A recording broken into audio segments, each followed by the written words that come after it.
Milyong halaga ng illegal na droga na samsam ng Pasig PNP. Isang high-value individual na dakip.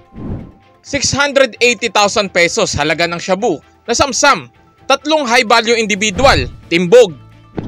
Closing ceremony ng 2nd EPD Taekwondo Sembre Clinic Program, patagumpay na isinagawa.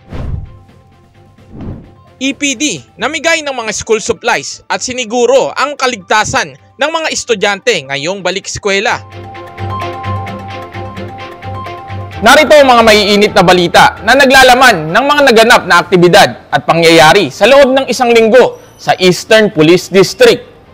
Ito ang mga balitang pamamarisan, patnubay mo sa Silangan.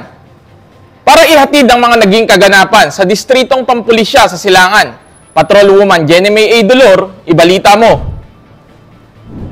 Nasamsam ang higit 2 milyong halaga ng iligal na droga mula sa isang suspect na tinuturing new identified high-value individual na kinilalang si alias Jomar sa ikinasang bypass operation ng mga operatiba ng District Drug Enforcement Unit sa Barangay Palatio, Pasig City. 3 knot-tied transparent plastic sachet ng shabu na may bigat na mahigit kumulang 300 grams ang nakuha ng mga otoridad. Nahaharap ang suspect sa kasong paglabag sa Section 5 at Section 11 ng RA 9165 o ang Comprehensive Dangerous Drugs Act of 2002.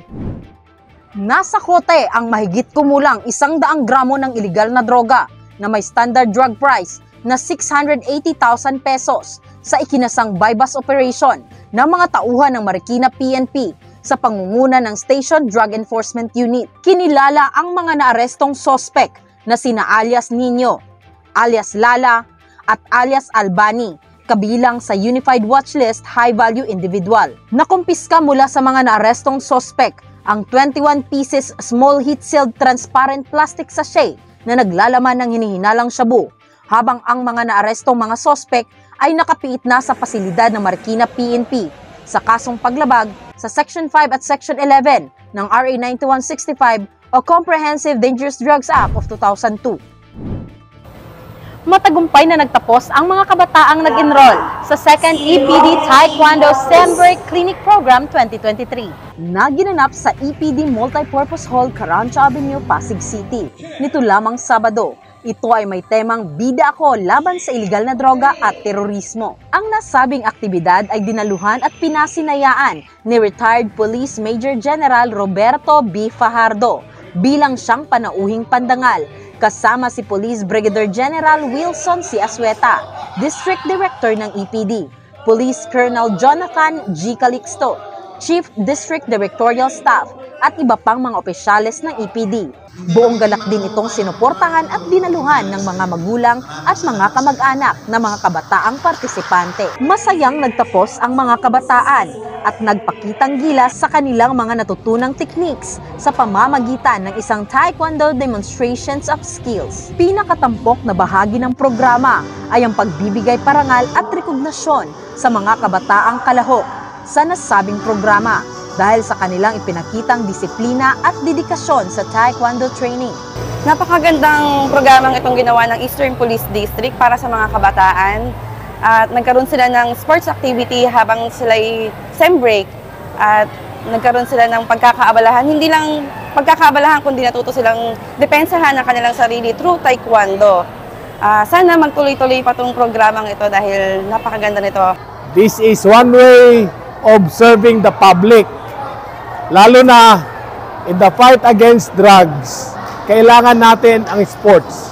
At pwede natin magamit ito para maiwasan ng kabataan yung drugs. Sinisigurado ng Eastern Police District na ang mga ganitong programa ay magpapatuloy para sa kapakanan ng mga kabataan at mailayo sila sa impluwensya ng iligal na droga at terorismo. Okay, yan yun. Okay. Puspusan ang isinasagawang paghahanda ng Eastern Police District upang mapanatiling maayos at ligtas ang pagbubukas ng klase mula sa brigada, eskwela o bayanihan sa paglilinis at pagsasaayos ng mga paaralan hanggang sa opisyal na ngang sinimulan ang pagbubukas ng klase para sa school year 2023 to 2024. Sinigurado naman ni Police Brigadier General Wilson C. Asueta, District Director ng EPD, na ang mga kapulisan nito ay alerto at laging handa sa pagbibigay seguridad para sa pagbubukas ng klase. Samantala, namigay naman ng mga school supplies ang mga kapulisan ng EPD sa Buting Elementary School sa pangangasiwa ng District Community Affairs and Development Division na pinamumunuan ni Police Colonel Reynan V. Patam. Hindi mapigilan ang tuwang nadarama ang makikita sa mga mata ng bawat estudyanteng nakatanggap ng munting handog ng mga kapulisan ng EPD. Kaya't lubos ang pasasalamat ng mga guro sa nasabing paaralan. Mula dito sa Eastern Police District, ako po ang inyong tagapaghatid ng balitang pamamarisan, Patrolwoman Jenny Midolor. At yan po ang mga nagbabagang balita mula sa distrito ng mahuhusay. May profesionalismo at disiplinadong pulis, ang Eastern Police District. Ako ang inyong EPD correspondent, Patrolman Reynan Jade Cabera. Tunay na pamamarisan. Police EPD yan. Ang patnubay mo sa silangan.